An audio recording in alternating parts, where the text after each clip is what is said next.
All right, now to start off, I did have a question from JB that came in via email before the webinar began. JB wants to know, what is your view on synthetic positions? Specifically buying a near at the money call and selling a put with the same strike and expiration as a proxy for a long stock position, then repeatedly selling calls against the position to generate returns. Well, I don't do it personally. Okay, that's what's my view. I don't do it personally. We'll take a look at why in just a moment.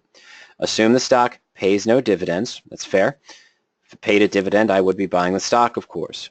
Now, assume the stock pays no dividends. Separately, if I hedged the short put with a lower strike long put, presumably that dilutes my return. Yes, you essentially created some kind of reverse calendar spread in that case with a calendar put spread, I should say, with sort of a calendar call spread is what you're like. You're almost looking at a double diagonal in that scenario. Okay, but let's take a look. All right, so what we're going to do is navigate over to the PowerOptions suite of tools. We're going to use these tools to illustrate our visuals. And what we're looking at here, my apologies, here we go. What we're looking at here, of course, is just the basic structure of a 14-day free trial. If you haven't done so yet, just go to PowerOp.com, put in your name and email address. You could have full use of the tools for 14 days. For those of you who just got started, I encourage you to take advantage of the 4 steps here: the quick start guide, free flash tutorials, the free webinars that we host during the week, and access to the archived webinars, and of course the free coaching sessions for trial members and subscribers. But for now, let's go to custom spreads. And I am just going to take GOOS as an example. It's around $49 right now, $48.50 or so. And of course, it's lower than that. It's $47.44 right now. Okay, now JB wants to know, instead of just buying the stock and selling calls against it, what are my thoughts on a synthetic? Buying a call and selling a put near term. Well, at the money, I should say. Number one, if your plan is to continually roll the positions, you're not doing near term. You're probably not going to November. You're probably not going to December because you'd have to enter that spread each time. You're probably more likely going out to maybe January or December with a synthetic. All right, so let's go ahead and go to January in this case. And we'll take a look at all the options available for January. And do we have a $47.50? We don't. That's unfortunate. Maybe I should take a different stock.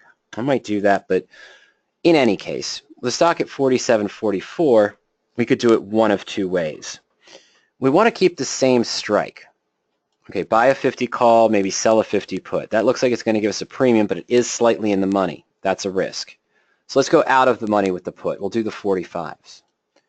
Why is it a risk if I sold the 50 put? Well, you might get assigned early. Okay, the long call does not cover the obligation of the short put. Both might require you to buy shares of stock. You have the right to buy shares of stock at 50 when you buy the call, but someone can force you to buy the shares of stock at 50 if you sell the in-the-money put.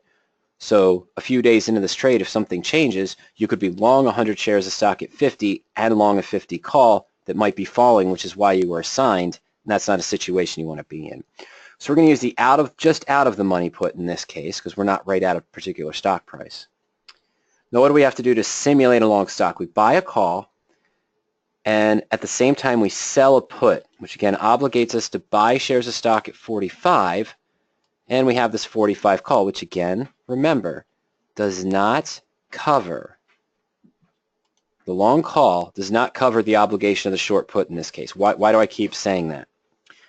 Because with this synthetic, I'm sorry folks, I am going to buy a call at 7.10, and I am going to sell the put for 4.30. So I have a cost basis of 280, but my broker may require me to cover the full cash amount of the naked put. It's still a naked put because the long call does not cover the obligation of the short put. So in this case, I may be putting up essentially $47.80. I'd have $4,500 on hold plus the $280 debit to get into this quote-unquote synthetic. So I'm invested $47.80 for a synthetic long stock position. where in this case the stock's trading at 47.44. Okay, first off, you would have analyzed this first and decided maybe it's better to just buy the stock at 47.44 in this case, instead of putting up the 4,500 margin requirement plus the debit of 280. Or maybe use the 50 strikes at a small credit of $2, but you're still putting up $48 in that case. Okay, so maybe you're using margin. Maybe your broker's allowing you to use 50% margin for the cash secured naked put position. So you're only putting up 2,500.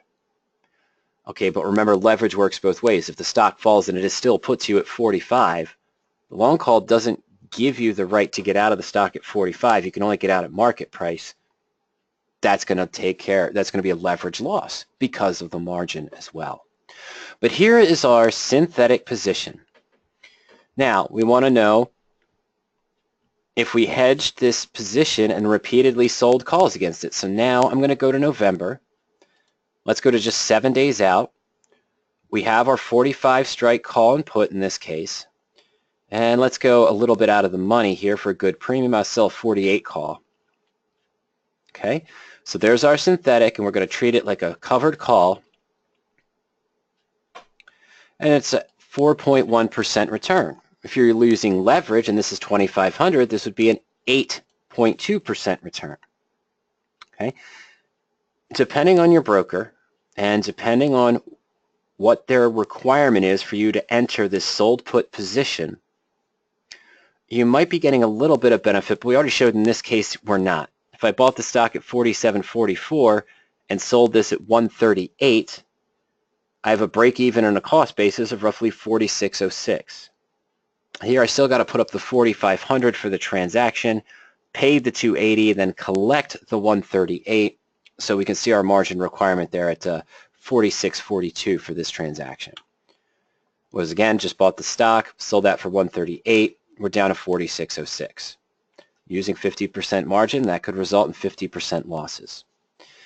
Okay, so same thing as a covered call. If the stock goes up, wait a minute. Now there's a trick, isn't it? This is showing me a potential covered call position at a 4.1% return. I have a January 45 call. I sold a January 45 put for the synthetic, and I sold a call against, and this looks like a standard covered call position at near-term expiration. The problem here is that any time, let's break this apart. See a 4.1% return, max profit of 192. If we remove the put, what do I have? I have a diagonal call spread, right? 45 call at 710, 48 call at 138.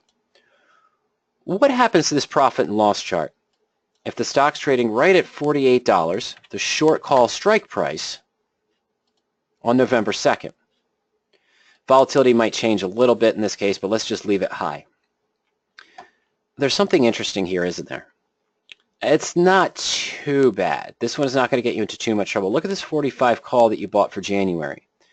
You paid $710.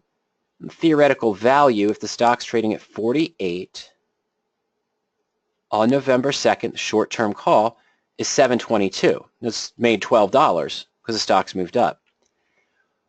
But if the stock gaps up to, say, 50, this might not hurt you as bad. In this case, I'm not seeing a lot of problems here. It actually looks pretty good. It goes up to 50, and it shows me an expected value of that January of call of $857. I've made $147 on that long call. Here's a problem.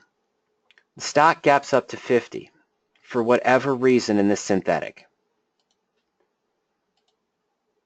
You get assigned early on your 48 call. Your broker now says, well, you don't have the stock to cover that obligation, so we're going to buy shares of stock for you at 45 and sell them at 48, and you're going to get $3 back, and you've got this short put, this naked put position that's now declined in price as well. Okay, that means a profit to you. You sold it so you could buy it back more cheaply. But down here, this shows you a value on the long call of $857, and of course at expiration, a $2 value here. So this profit is sort of based on profiting 147 here And then, of course, maybe paying $2 back here, so that's about $6.57. What's the problem? The problem is with this calendar portion, if your broker exercises the long to deliver the short, you don't get any time value left. See here, if the stock's at 50, this would be worth $5 plus about $3.57 of time premium to January. If your broker has to exercise this long for you to deliver the short obligation to cover it, because they're not going to allow you to be short stock, you only get $3 back. Your profit is not going to be $191. In fact, it might actually be negative in that case. Okay, so you have to pay attention to the long option in that case. Think of it almost this portion as just a diagonal calendar spread where you bought the 45 and sold a 48 near term. What you have to do with that is that we saw we paid $7.10 and we only collected $1.38. So for just the calendar spread, not including the put now, let's leave that alone for the moment. That does help the position. But in this scenario, this part of the calendar spread, buying at $7.10, selling at $1.38, puts you at a cost basis of around $5.72 or so. But it's only a 3-point strike difference. So you paid a debit on the calendar part of $5.72. It's hedged by the $4.30, but if you get assigned, you only get $3 back. You'd want this portion, just these two legs, the two calls, as you would in a diagonal spread, that the net debit would be less than the difference in strike prices, and then you can factor in the short call. But again, what's the real monetary difference here from our original synthetic versus just buying the stock? It was actually higher in this scenario. Okay? So that's what you kind of want to watch out for in that scenario. Now, you also mentioned separately, if I hedge the short put with a lower strike long put, well, now what are you talking about? Now you're talking about, let's clear this out. Here's our diagonal I mentioned.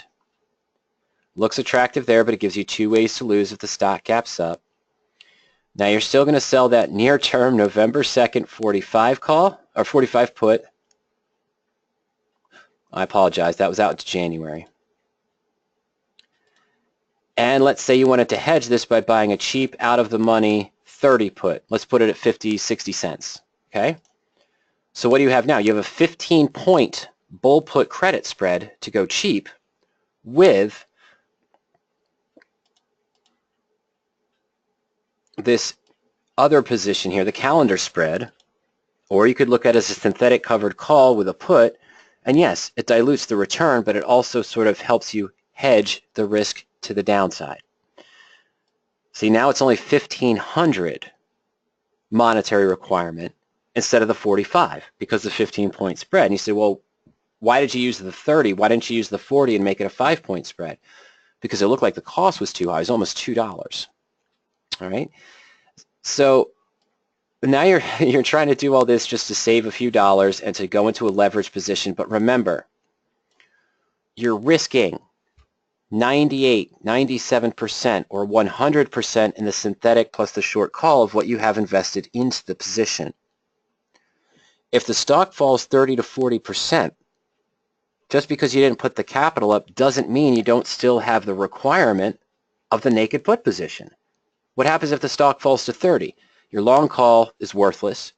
Your short call expires. You potentially have to buy shares of stock at 45 that are now trading at 30. If you did it on margin, you got to come up with the margin now, or buy to close each option, the put option, for $15 per contract. Okay, so now you're talking about, though, near 100% of what you invested. And you know if you take a 70 or 80% loss, you need almost a 200%, 300% return to get back to break even. Leverage works both ways. Always remember that. And a sudden drop in the stock will help you. You'll lose the value that you paid in the long call. You'll get the premium you got for the short call, but then you're either going to have to buy to close this put, roll it to avoid assignment, or take assignment and be long the stock that's 10, 15 points below the position. Okay.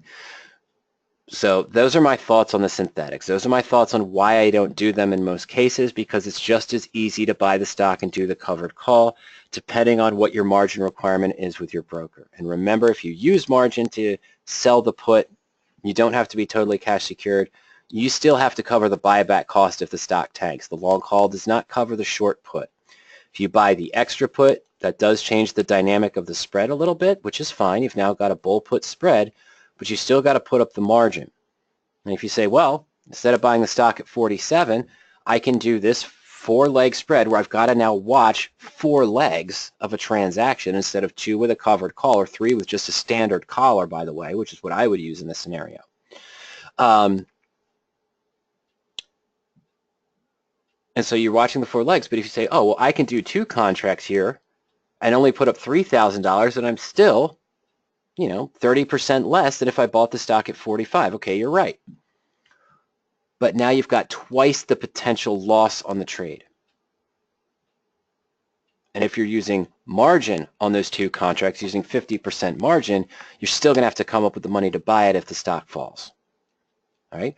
But it is a 10.7% return, whereas the covered call might only give you 4%, 4.1% as we saw with the first synthetic, okay, because the lower margin. That looks attractive, but in the long run, remember, leverage works both ways. If it looks attractive for the return because you've managed to use leverage, it's going to look unattractive at the loss percentage because that is also leveraged against you. So that's my thought there on the synthetics, kind of why I don't use them. Seems easier to me to just track 1 or 2 legs on the position, buy the stock.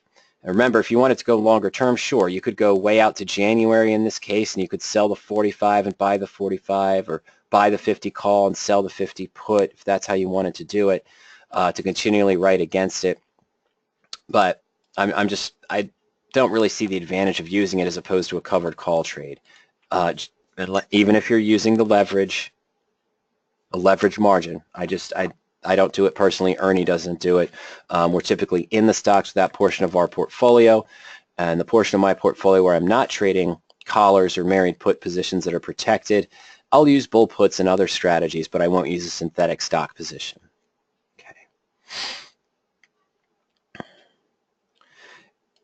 Keith, I don't really have a great answer for this question. I'm going to do my best on it, but I might stumble through it. Okay. We support 23 different strategies on PowerOptions: credit spreads, debit spreads, covered calls, naked puts, and more, many more. Calendars, as we just saw.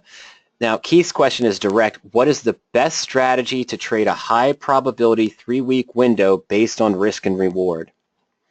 I don't know, because I don't know if you're neutral to bearish, completely neutral, neutral to bullish.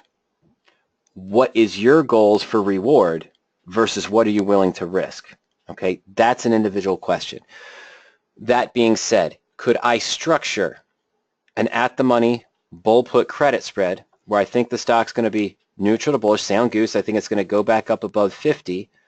Could I sell the near-term 48 strike put or maybe even sell the 50 put and buy a 48 and have close to a 1-to-1 risk-reward ratio? Yes. But I'm only going to have about a 40% probability of success. If you want a high probability, and I don't care if we're talking about ratio spreads, and I'll show that in a moment. We're talking about Iron Condors, a 4-leg spread that combines an out-of-the-money bear call with an out-of-the-money bull put, or if we're just talking bull puts or bear calls.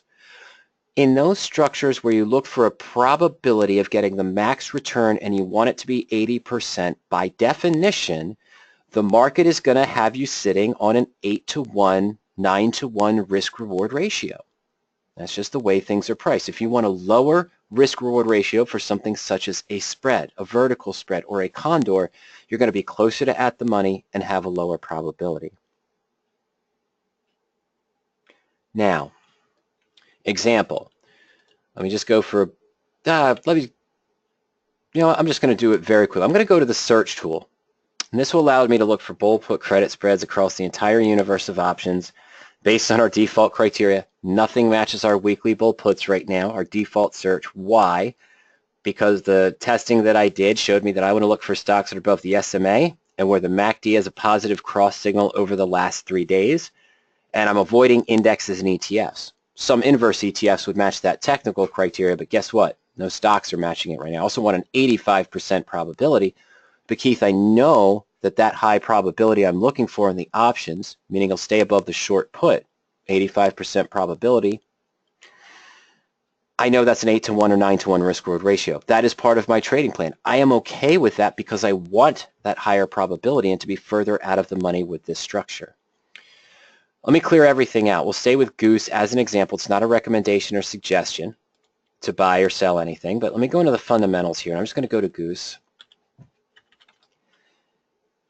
And for the options, let's go that 14 days. No, not November. Let's go 14 days out, just as I normally would. And we're going to go kind of at the money. All right, where I'm going to just go 0% out of the money and a probability between, let's say, 45 to 55 for the short option. Okay. There's, oh, so stocks, I'm sorry, stocks at 47.42. I could sell the 47 and buy the, let me do the 45. I like that 2-point spread. Don't like this weird $1.50. I like this 2-point spread. Although that one there is an 81% return. This isn't as close as you'd want, but it's a midpoint net credit of 55 cents, so my risk is going to be what? About $1.45. I've got about a 3-to-1 risk-reward ratio here instead of that 9-to-1. My probability is only 52.4%. The stock will stay above 47. If I want an 80% probability, I'm probably looking at selling the 45 or the 44 put, Keith. Let's just go to the profit and loss chart here. Getting a much lower net credit, and I'd have the higher risk-reward ratio. Okay, but here's one. If I sold, by the way, if we change this now, let's do the 48.46. You'd probably never do this. But if you sold the 48 put and bought the 46, same problem we were talking about on the other spectrum when we were looking at that synthetic. Why wouldn't I sell the 50 put and buy the 50 call for the synthetic? Because I'm running the risk of early assignment on the put. Now I'd be long stock, long the call. Here, I could get assigned early as well. But here we're looking at a net credit of 80 on a risk of 120. So we're less than 2-to-1.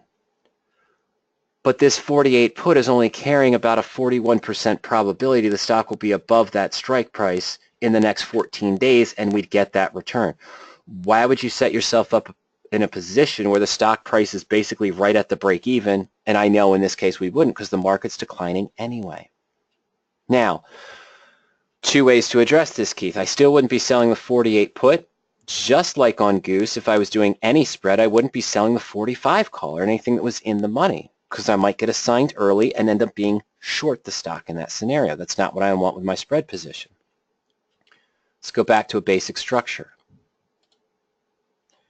Let's go to a real bull put. Again, we saw the 46.44. I'd probably be at 45.43, but let's go back to that one we saw, the 47.45. Now, there's a trade-off to this. What can you do if you want to lower risk in this position? What are the 2 things you can do? You think, well, if I sold twice as many puts against the put I'm buying, I'm going to get a positive, much more positive credit. Right. But now you've got a naked put against one long put and a short put. So you'd have to put up the margin. It gives you this, but the risk now is 4,555. That's not what you wanted. 345 to 4555, that's the opposite direction. What about in the other case? What if I reverse it and do sort of the back spread? I buy 2 45s and sell 1 47. Now you're going to be in a debit spread. And this isn't what you want. It has infinite risk to the downside. Infinite profit, I'm sorry, to the downside if the stock really collapses. This is no structure that you want, though. We're not even seeing a profit, probably between $41, and you won't make anything here. In this case, you do the different spread.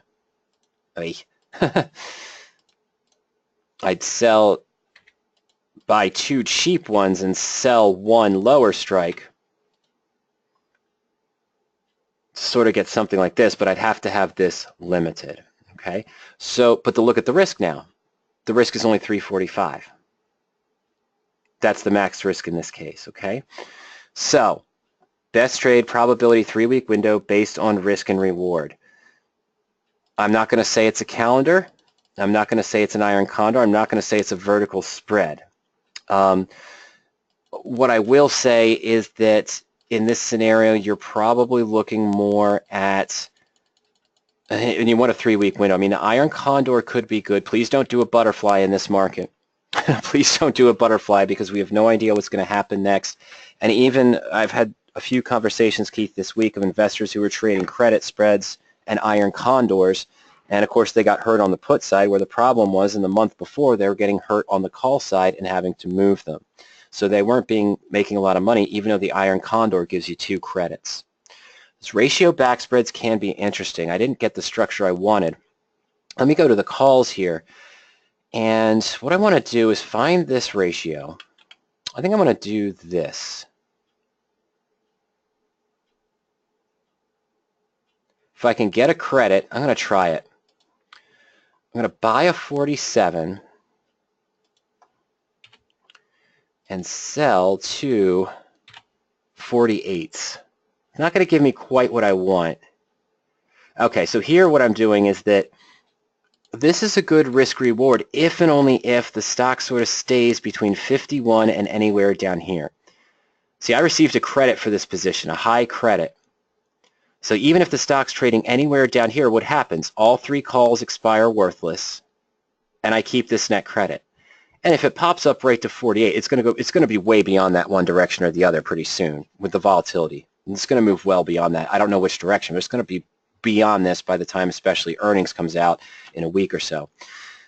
But if it's right there, what do I get? I get the advantage of the bull call debit spread, and still the short call expires. But now when it moves up, remember, I have a naked call and a bull call debit spread, so my risk is if it's way up here.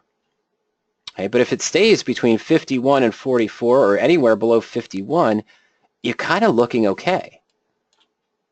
Remember, this position was at $65 at the beginning of October, and it dropped down to 47 and 46. In the middle of the month, it rebounded back up to about 58 and then fell back down again with a lot of the movement in the stock. So this isn't something I would say could never go above 51, especially since it's already at 47. It's been holding the low at about 47, 45. It hits that, and then it moves right back up. But this is sort of that ratio back spread. And then, of course, if you added a cheap call way out, now you're creating sort of a broken wing butterfly. Let me show you that. It's not something I prefer to do. Let's go out to the 50. Ooh, these bid-ask spreads are ridiculous. And it's because earnings are coming up. Well, let's say I could get the 55 call for pretty cheap. So I sold 2 at 48, bought 1 at 47. I'm buying another one out. Here's your broken wing butterfly.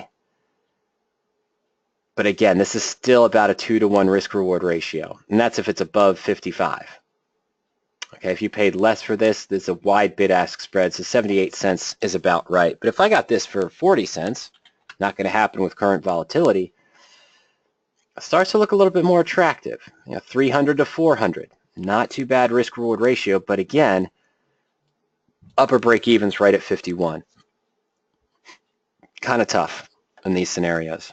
But if you get the right structure, where you still have a profit to the downside as part of that ratio spread, maybe even convert it to a broken wing butterfly, does give you a wide range of profitability. I would only do this on a bearish stock. I don't know if the market's sort of leveled off yet. I don't know if we've hit bottom, but if it starts to recover, Goose is going to be one of the ones that recovers quickly, just from what I've been tracking it for the last 150 days. So you see, when the market recovered here, we were back in, I'm sorry, let me get that down for you. Yeah, back here in August, stock hits a bottom here of about 50, middle of August. And then over the next 15 days or so, it's back up to 60. It has a 10-point move. Comes down below that 20-day moving average, and 4 days later it's back up to 60. Hits that 20-day moving average at 57, then boom, it's back up to 65. Bottoms out here at 47. 52. That's the break even for the ratio spread I was just looking at. So within 4 days, it was back up. Pulling back down again. If it starts to level off or hits the bottom band, could go right back to 51 in 3 days if the market recovers. Okay, we'll have to see what happens Monday. This isn't that type of stock. Okay, is it a high probability of success? That's the question. you can look at it two ways. I make a profit anywhere below 50.98. What is the probability for this particular stock that it'll be below 51? I could look at that on the call or the put chain. Okay, and it's probably pretty high that there's a chance, as long as it's below 51, I'm making some profit. What's the probability I'd make the max profit of 298? 10%. That's going to be trading right at or within 20 cents, up or down of $48 the next 14 days. Probably about 10% realistically. Could be anywhere. What's the probability it could be above 55? Right now it's probably low, but as I mentioned, I've seen it go from 47 to 55 in 5 days, 10 days. Probably not a stock you're really looking for this type of structure and strategy, but then again, what is your determination of risk and reward? I do bull put spreads, which do have an 80%, 85% probability, as I showed you.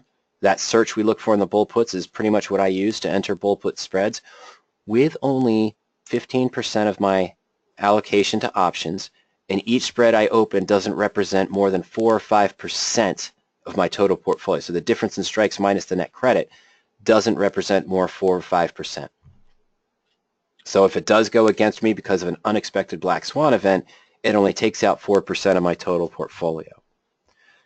The remaining portion of my account dedicated to options is in other strategies. Some are in the diagonal spreads, but I have to remember, just like we saw before with the synthetic, if I buy a January or April call and I sell near-term calls against it, sort of to mimic a covered call trade, but using a standard diagonal spread, I have to remember I'm still risking 100%. If I had done a diagonal spread on Goose at the beginning of the month, this is what I'm in a married put in this position, so I'm only losing about 1.5% on this trade right now. But if I looked at a search for calendar spreads and I saw this positive MACD, stock was here going up above the upper Bollinger Band, looks like possibly a breakout. The RSI was increasing at the time. If I entered a diagonal here by buying the 55 call for January and selling the 67 or 66 call here for September, that would have worked out well. But right now, I'm probably down 60 to 70% on that long call. It might have cost me $6 or $7 to buy it here, the 60 strike, and now with the stock at 47, it's probably only worth $250. Okay, so it's going to be a 66, 65% loss on that long call. And I entered the diagonal, and you say, oh, well, just keep selling calls against it. I probably lost $5 or $6, and I'm getting 80 cents to $1 back. And I have to be careful because now I'm long the 60 and short the 55, so I'm actually in a bearish position. And if the stock does recover back up to 67, guess where I am? In the loss area. So that's the danger of rolling calendar spreads that way. And I have to remember that no matter what I did, I was risking 100% on that call itself. Okay, so what is your risk-reward ratio? What do you feel is, you said a high probability. Well, if you're talking about just high probability above or high probability below, by definition, that's going to come with an 8 to 1, 9 to 1 risk-reward ratio if you're looking for probabilities above 85%. That's the nature of the market. If you move the bull put spread or the bear call spread to strikes closer than the stock price, and you say, oh, here's one that has a 1-to-1 risk-reward ratio, you're probably selling a call or a put that's in the money. Here's another idea. I know he's got a couple questions here on it, or Rhajiv has entered a couple comments on it, but something that might have been done that you might have looked at in the past is, I'm sorry, what you might look at too. I said I would never enter a bull put spread on Goose where I was selling the, I'm sorry, let me go back here, selling the in the money put, the 48 and buying a 46. But if you're bullish on a position and you want to try to control it to a 1-to-1 risk-reward ratio, you could do the opposite. What about a bull call debit spread, single only, not doing a ratio?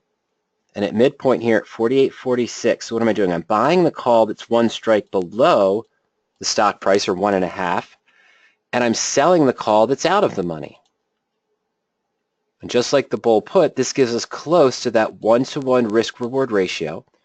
Our break-even's at 47.15, because we only paid $1.15 into the debit. It's an out-of-the-money bull call debit spread, so it's not a credit spread. You don't collect the credit, you pay into it. but it's got that close to 1-to-1 ratio. And as long as the stock goes above 48 in 14 days, you close out, get the 2 points back, and you've got the profit. But if you're talking straight probability, why don't more people do this? Well, you've got to be bullish on the market. Okay, you've got to understand that you've got a 1-to-1 risk-reward ratio almost, but if you decide to use leverage and do 5 contracts here at 115, you can still lose that full $630 or whatever it is for those 5 contracts. This could go to 0 very quickly. Drops below 46, you're at full loss. Okay, and remember, if you're talking straight probability, this 48 call is probably only about a 42-43% probability the stock will be trading above that price in the next 14 days. So is this a good risk reward? Yeah, it's pretty close to 1-to-1. Does it have a good probability of success? No. But it does have a low risk and a potential high reward if you're right. You just have to be right. And I wouldn't structure a whole portfolio on this idea and this trading plan unless you're in a good raging bull market, which doesn't look like we're in anymore, does it? So that's another thought for you regarding those structures. Okay. All right, moving on. Rhajiv says, I had a position in MU. Hold on one second, Rhajiv. Let's get back to square one. All right, so for Rhajiv, I had a position in MU, a bull put credit, 40-38 strike.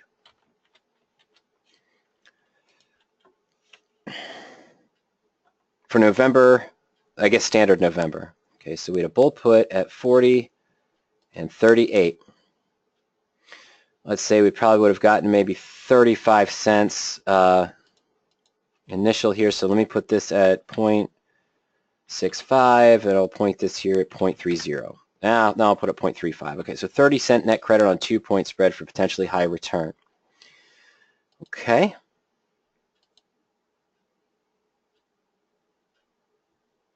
Now, let's see what MU has done. It's probably been like everything else. Naturally, we're well below both strike prices in this case. Big charts here. It's just, just the last, just like everything else since the 5th, it's just declined steadily down 10, 15, 20, 30% in some cases. All right, so now you're below the strikes here. Now, you'd mention it, but let me just check. What am I going to do now? After I look at your position, want to check the research tool. You have earnings on 12/19. Not really confirmed. It's just assumed based on when the last earnings were, 9/19, 9/20. Okay. So, shall I roll this positions or wait for a pullback before rolling to a week before earnings? I don't know. I'm sorry, Rhajiv. I really can't answer the question. I've had a couple of questions that have come up in this case. Everyone says, hey, my bull put is now below both strike prices or a couple points below both strike prices. Which management technique that you discussed in your webinar, 8 ways to manage a bull put, should I use? It's almost too late. Even though you still have weeks to go to expiration, you're close to a 90, 87% of what you expected to lose on the position. You can't roll this as a bull put out to December and make up the loss. Okay, if I rolled even to, let's say, just the 34 to the 32 bull put, I'm probably taking close to a 140, 150 loss here. This isn't going to give me a $1.40, $1.50 credit, right? It's going to give me another 30 cents, 35 cents, 40 cents. It's not going to get you back to break even. So let's just take a look. What would it cost me now? I'll take a look at that first. What is it going to cost me now to close this spread?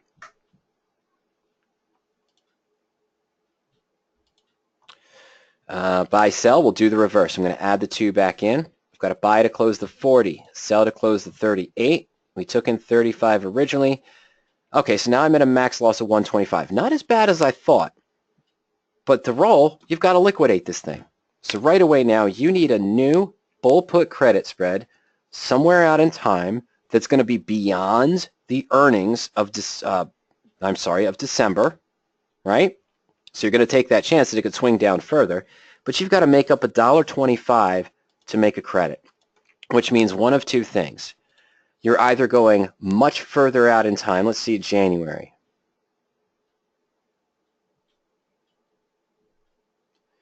So 261 at the 34. $1.40, $1.40, 30. Okay, so you're going to have to double the strike difference. Okay, so let's do that, 34.30. That's very common, by the way. You have to go further out in time, and you're going to likely have to increase the strike. You can't keep a 2-point spread and get what you want. Okay, that's not going to happen. You're going to have to increase the strikes in this case. But the 34 put is probably only at a 60% probability at best. Okay, that's not matching your trading plan initially. 265, 131, there's 133. So this looks like a 50% return. Looks fantastic. And that's not your return. Minus 125 loss. So now we're talking about 8 cents of profit on, not 266, on 392 on the 4-point spread. Okay, and that's not $8, that's 8 cents over 392. So it could get you back to break even in 84 days with a wider strike difference, but you're going to have to cross the earnings in December. And if it's bad and it comes down, guess what? Now we're in the same situation in a 4-point spread instead of the 2-point spread.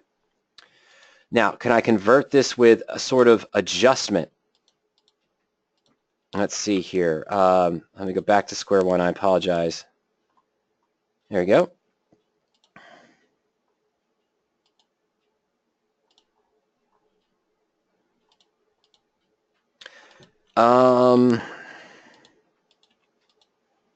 We want 30 cents, right? I gave you 30 cents on this. Okay. All right, there's our bull put again. Now, could I swing this short out? Could I buy to close the 40? No, that's not. I'm sorry. I apologize. I'm severely sorry. Could I sell to close the 38 and buy a 42? Do the pendulum adjustment in this case? No, because it's too far below both strike prices.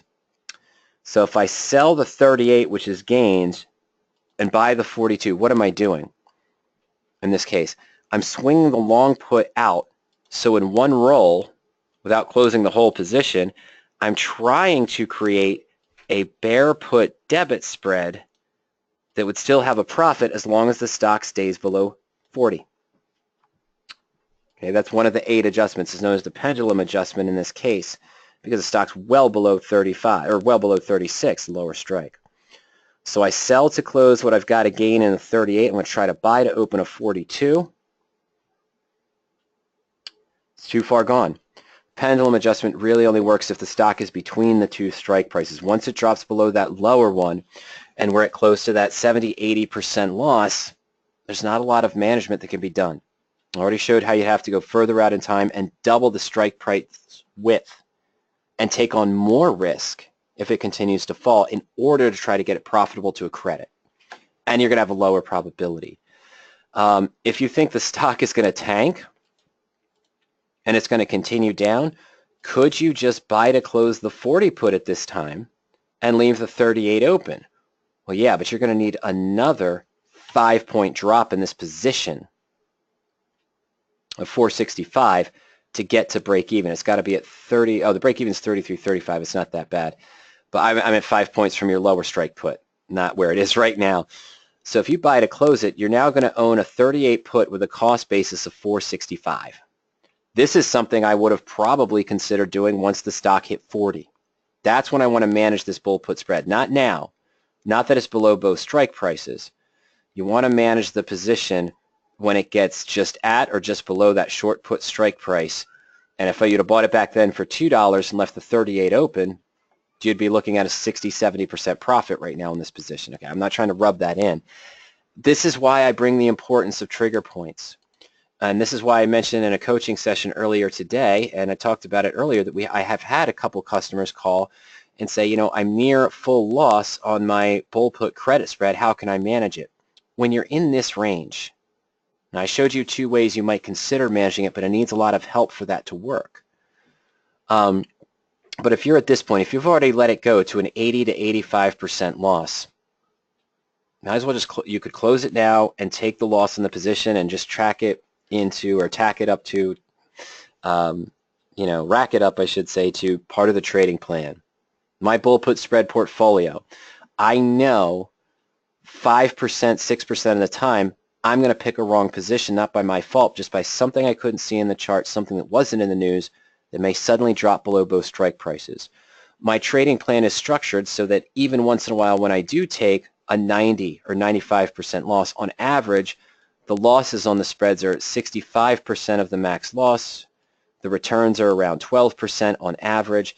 And as long as I keep my win ratio where it is, around 86% or so, this still pans out over time. Okay.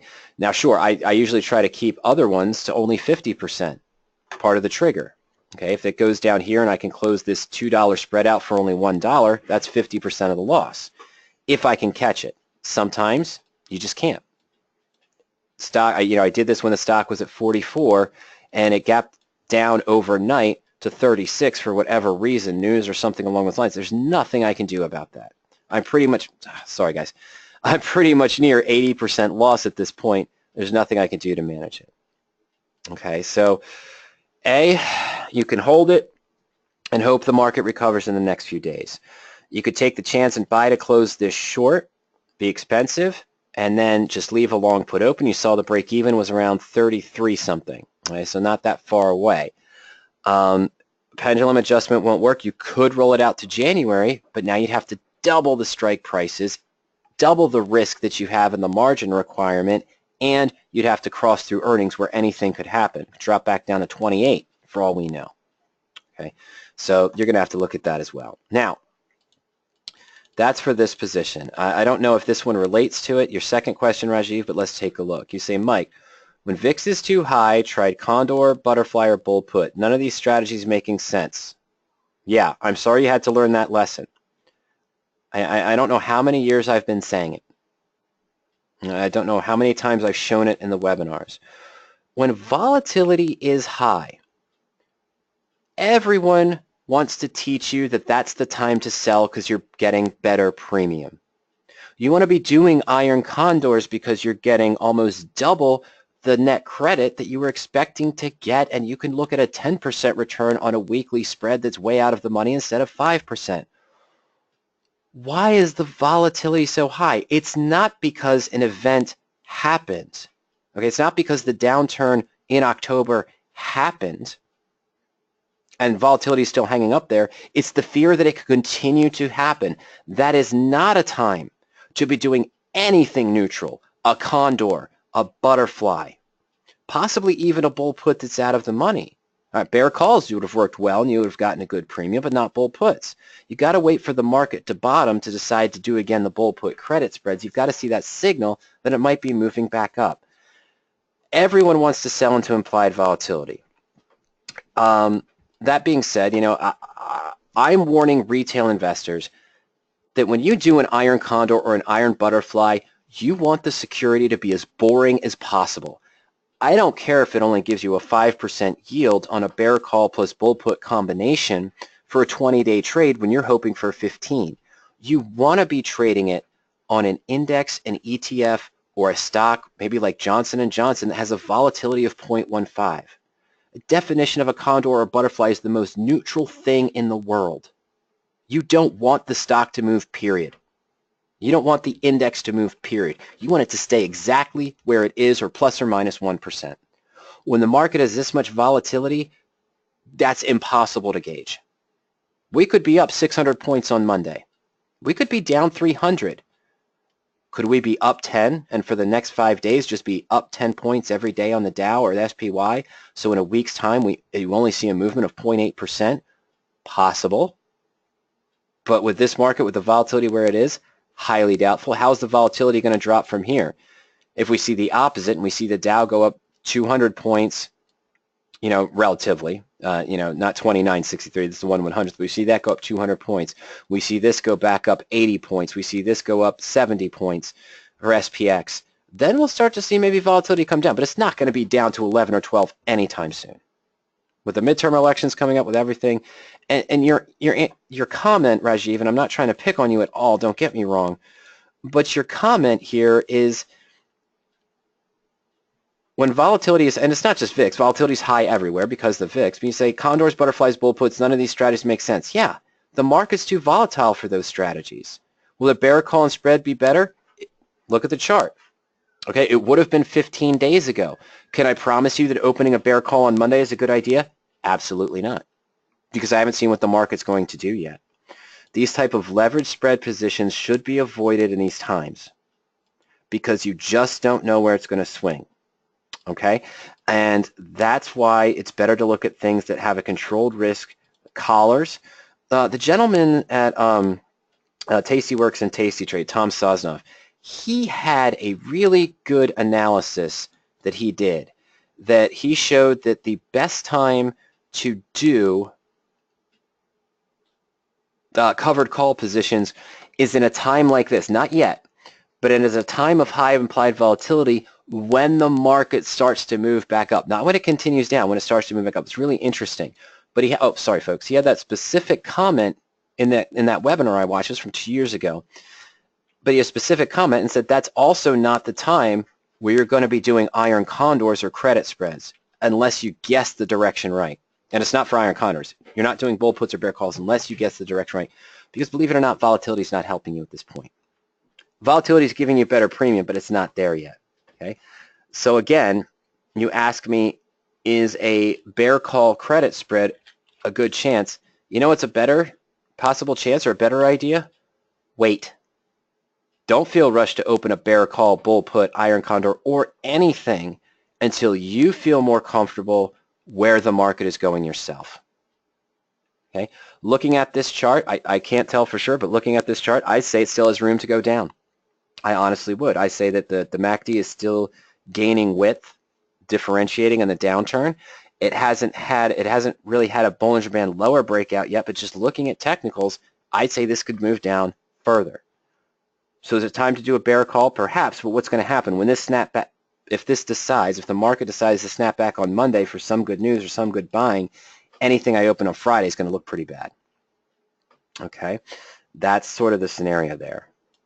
So if you're not comfortable and if you're not sure, is it time for a bull or bear? First off, don't do anything neutral right now. You know, you can say we can look back, hindsight's 2020, and I can say this was a good time to be doing iron condors and butterflies. Really just in here. Maybe extend it out to here. That was the best time to sort of be doing butterflies and condors if you pick the right strike prices and could get the right credit. Not a time. This was not a time to be doing them either. Okay, so that's sort of the catch here. This is on SPY, not SPX, but you still get the general idea. All right, so I'll follow more of direction on this. It says, Mike, can you please help? Please help. What I observed of company missing earnings is that they're punished badly, but reverse is not true. That's true. Straddle or strangle, which one's better? Buy at the money call and buy OTM put.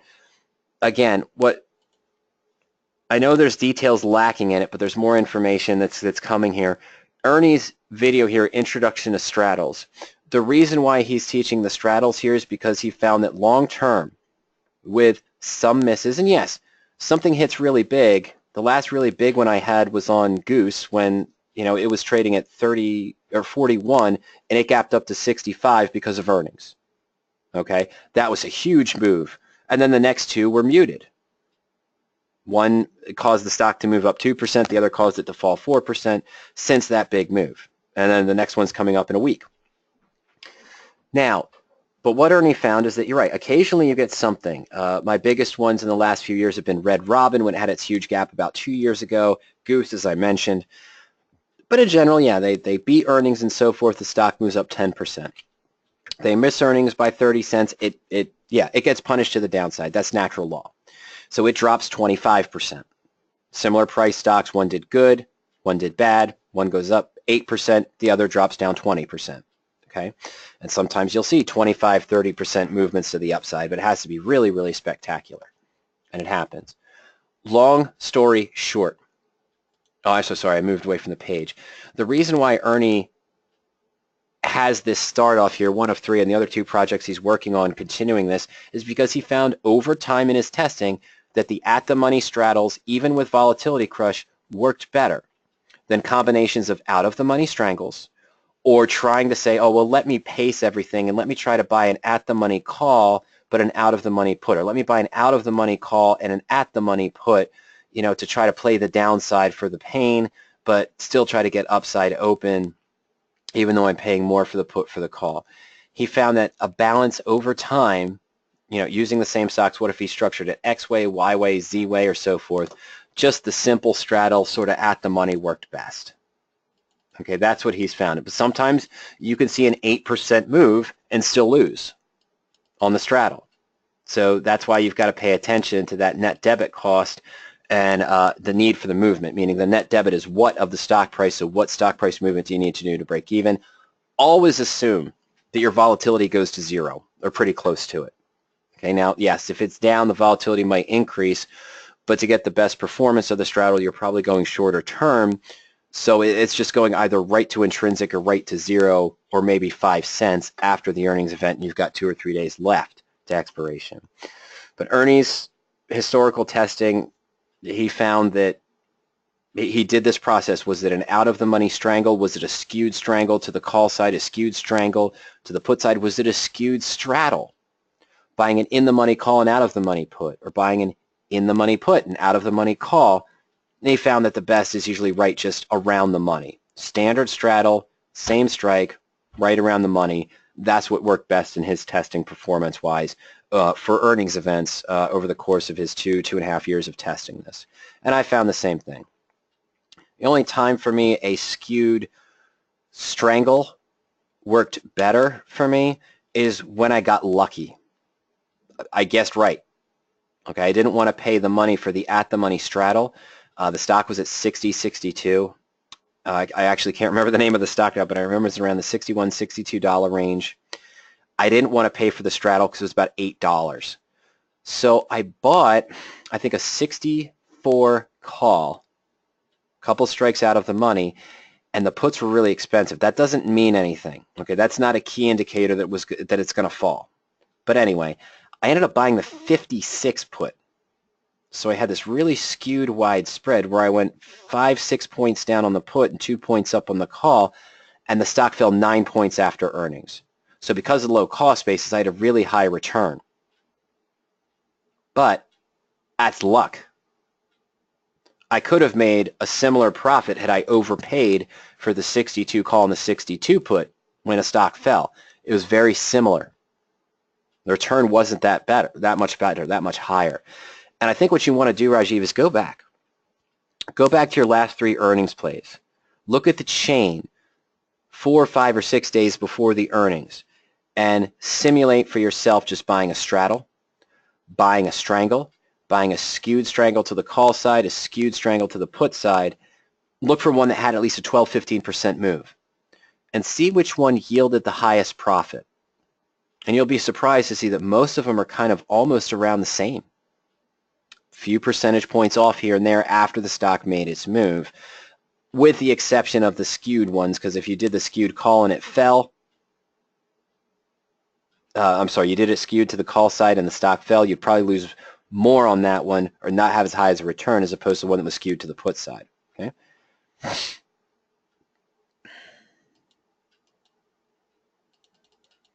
Sam H. I'm unfortunately going to be direct with you. Is there a way to search for reverse Iron Condors? So instead of selling the just slightly out of the money call and out of the money put, and then buying a further out of the money wing to complete the Iron Condor to credit, Sam is asking, do you, as a way to search for reverse of it, so I want it to be positive. In other words, I want to buy these sort of at the money, just out of the money call and put, and then sell the deeper out of the money ones. And the answer is no. Okay? What you could do is try to look for an out-of-the-money debit spread or an out-of-the-money bull call debit or an out-of-the-money bear put debit spread. I could just look for a out-of-the-money bull put and then try to, out-of-the-money bull call debits. Wow. Sam, let me start over. Standard, in the money, bull call debit spread. Okay, potentially. And use that as the basis point to try to structure a trade to combine with a bear put debit spread. But let's talk about what we're looking for. Standard Iron Condor, we'll just keep on SPY. This is not a recommendation or suggestion. I'm not even going to look at probabilities. I'm just going to pick strike prices at random for next Friday. Where are we at? 272? 265. Oh, God, no. My apologies. 255. 251. 275, 279.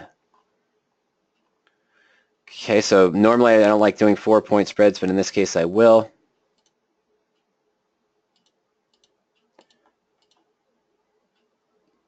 So this is, of course, your standard Iron Condor, pretty close to the middle here. Good range out of the money, good upper to lower break even. In normal market conditions, not the volatility we're seeing now. Now, I could just reverse this. What if I sell here and buy here? Debit spread and debit spread. This isn't really what you're looking at, Sam. I know that, but you kind of enter into this position. This is not a condor you would do. It's way too wide. Okay, and it doesn't have the unlimited upside. It still has a capped gain if it swings wildly one direction or the other.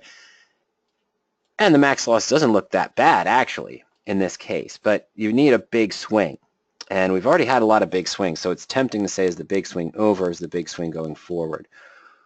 But what did I end up doing here? I sold the 251 and bought the 255. What is that? That is by itself, that's a bear put debit spread, isn't it? It's a bear put debit that's out of the money instead of in the money. Okay, it's a debit spread that's out of the money instead of in the money. Buying a 275 call and selling a 279. Very similar. It's a debit spread on this position, but it's an out of the money. So normally in the search, when you pull up a debit spread, we're looking for good probabilities, where you're looking for an in-the-money bull call debit, an in-the-money bear put debit for higher probability of success. You might be able to change those settings to try to look for more of an out-of-the-money position. Out of the money, I know it's confusing, but an out-of-the-money bull call debit. Out here's a bull call debit. Out here's a bear put debit. Of course, you could reverse this too. I think it'd be a higher cost, but you could do the 251, 255 bull call debit in the money and the 275, 279 bear put debit in the money. So now you've got two in the money spreads that would still give you that profit and loss you're looking for potentially. Yeah, in that scenario, sort of this condor. So yeah, you can use it for earnings, but no, I don't have a search that does reverses. You could do exactly what I did. Okay, you could look for Iron Condors. Let's do it. I'm sorry. Sam, let me not keep you holding here and talk about theory here of what you could do. Let me get rid of bull put credit. Let's go to Iron Condor. This is not a strategy that I would suggest, and I'd never do a straight Iron Condor, just I think Sam wouldn't do going into earnings. That's not the structure we want. But let's go into Iron Condor. I'm going to go into search. Yeah, I don't have any education on this. I don't have any write-ups on this, Sam. I don't know what would be the best approach, meaning would it be best to use the in-the-money bull call debit spread combined with the in-the-money bear put debit spread to mimic? That's not really going to mimic the condor you want, but is it better to stay with this out-of-the-money structure? Oh, hold on a second, folks. I'm sorry. Give me one moment. There we go. Rolled the chair over the microphone cord so I couldn't move. All right, so I'm going to clear this up. Now what I'm going to do is I'm going to search for Iron Condors that are, 2 to 8 days out. That happens sometime next week. Credit is irrelevant, but I'm just going to put in 20 for this. Doesn't matter for this, but I'm going to keep the same kind of idea. I want to be at least maybe 1 or 2% out of the money for the short call, 1 or 2% out of the money for the short put. And if that's the structure that you wanted, that graph I just showed you, Sam, if that's the structure that you wanted for your earnings Iron Condors coming up, then I would look for sort of the same things. I'd look for the probability, the probability that we'd be above the short put of, let's say, 70 or 75%, and probability short call 70 to 75% or higher. It's a starting point. So that the range got the net credit. Now, this is just basic stuff, meaning for the options. I'm going to treat it as just a standard Iron Condor that's 2 to 8 days out in time. But you want to have some fun, lack of a better term. What do I want? I want the fundamentals. I want earnings dates between now and expiration where I'm only looking 2 to 8 days out, or maybe 2 to 14 days out in time, okay? So let's go ahead and hit submit. Should have checked the box to limit it to one result per security. There's 400 results because I've got, you see various combinations of T-Mobile, which is not one I think you'd want to do it on. It's not going to swing, right? That's not one that really swings too much. Praxair might, Arista Networks might. Let's look at Arista. Now what am I going to do? Here's my Iron Condor, which you're not going to trade around earnings. If you did, you're going to put those probabilities up to 90%, but I wouldn't do this. Now let's go to the profit and loss chart. I don't know why it resets when I open it again, okay?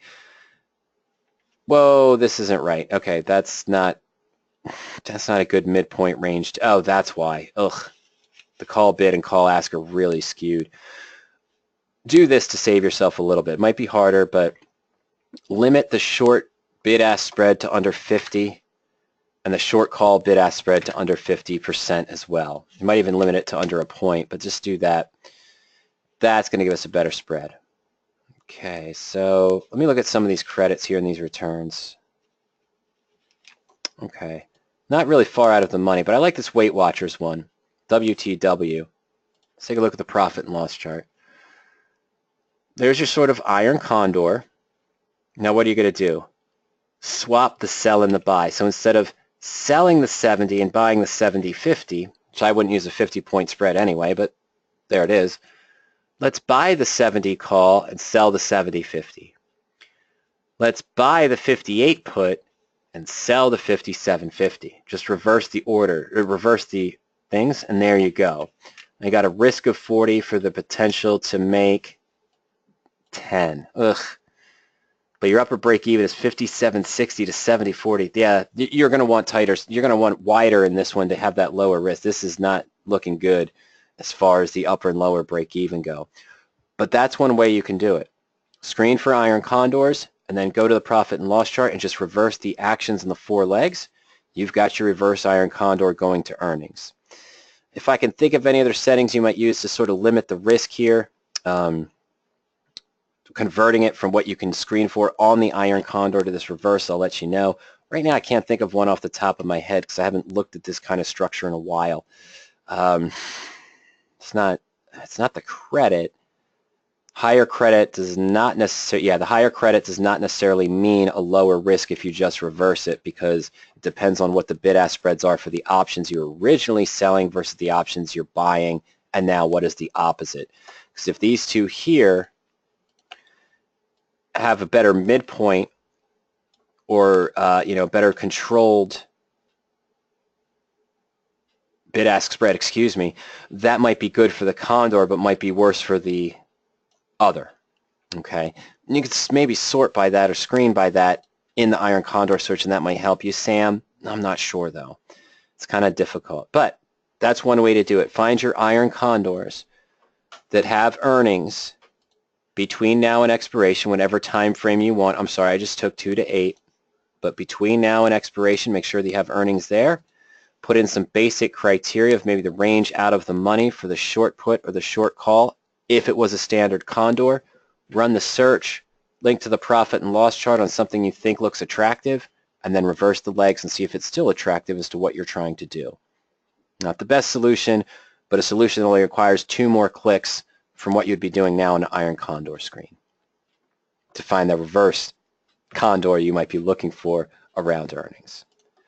All right. Well, ladies and gentlemen, that was the last question I saw come in today. I want to thank you all for joining me today. Of course, I want to remind you that if you do have any questions at any time, you can always send me an email. But if you haven't done so, if you haven't done so, remember, just go to PowerOp.com, put in your first name, last name, and email address, And of course, you can take advantage of the 14-day free trial. No credit cards required. You have full use of the tools we showed today, the different searches, analysis tools, and more for 14 days. You can start that at any time. And then our subscription levels after that start at $40 per month for the end-of-day data. And we also offer the delayed data at $60 per month and the real-time as well at about $120 per month. Now, if you want some other free education, remember you can go to the blog at any time, blog.poweropt.com. You can check out our webinars page, poweropt.com/webinars.asp. And you can always go to our YouTube channel. Just go to YouTube, look up Power Options, and you can see our public videos there. If you think of any questions later on this weekend, as always, just send us an email to support@poweropt.com or support@radioactivetrading.com. You can also call us during market hours, 302-992-7971. And remember, if you're currently on a trial or you are a subscriber to Power Options, you can schedule a coaching session at any time. Just go to the Home tab, and one of the links under the Home tab will be free coaching. Click on that, and you can schedule a time during the week. Well, ladies and gentlemen, thank you for joining me this afternoon. I hope you all have a fantastic weekend. It'll be interesting to see what happens on Monday and where we stand in the market and what happens next. I'll let you know when today's webinar recording has been posted to the archives. But in the meantime, take care, everyone. Have a great, relaxing weekend, and we'll see you soon. Good night.